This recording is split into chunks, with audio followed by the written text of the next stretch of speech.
गुरु का गोचर मीन लग्न के लिए 12वें भाव में होगा।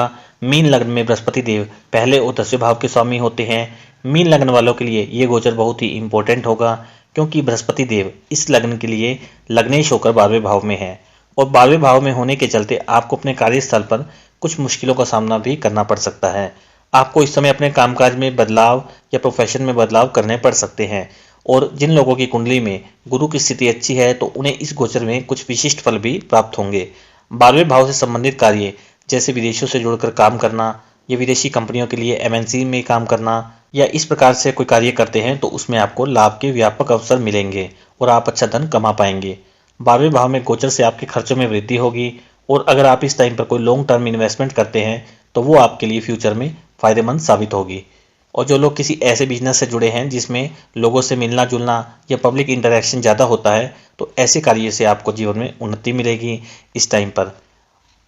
और इस टाइम पर आप अपने बिजनेस में इन्वेस्टमेंट करके उसे आगे बढ़ा सकते हैं, बिजनेस को एक्सपेंड कर सकते हैं। शॉर्ट टर्म के लिए ये इन्वेस्टमेंट आपके लिए खर्चा हो सकती है, पर फ्यूचर में आपको इससे लाभ होगा और सेविंग आपकी इस टाइम पर अफेक्टेड होगी। आपको अपने खर्चों पर नियंत्रण रखना होगा। और जो लोग पहले से विदेशों में रहकर कार्य कर रहे हैं या नौकरी पेशे में है तो उनके लिए ये गोचर बहुत ही ज़बरदस्त परिणाम उन्हें देगा।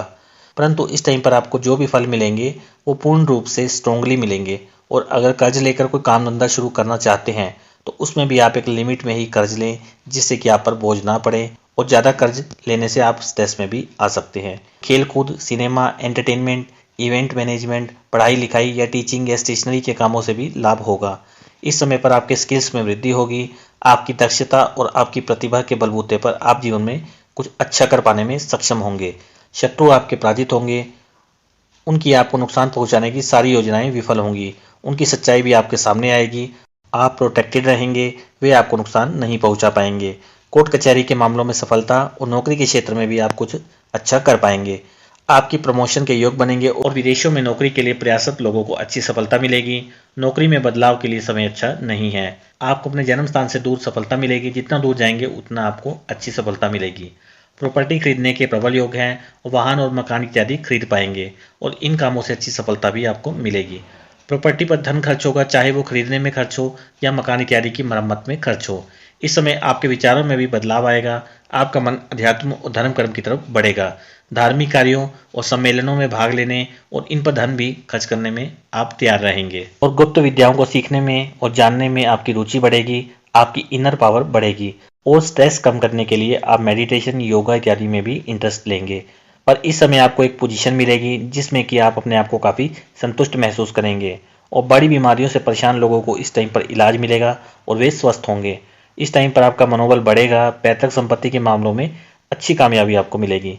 गुरु का गोचर आपके खर्चे थोड़े बढ़ा सकता है, परंतु कहीं ना कहीं आपको एक उद्देश्य की तरफ अग्रसर कर देगा।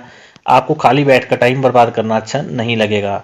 आप जीवन में कुछ उद्देश्यों और लक्ष्यों को लेकर ही उनके लिए आगे प्रयत्नशील होंगे। आपके सामने ये सारी परिस्थितियां उत्पन्न होंगी और आपको इन सभी को किस अंदाज में टैकल करना है और आपको अपना बिहेवियर कैसा रखना है, ये सब आपको मैनेज करना होगा।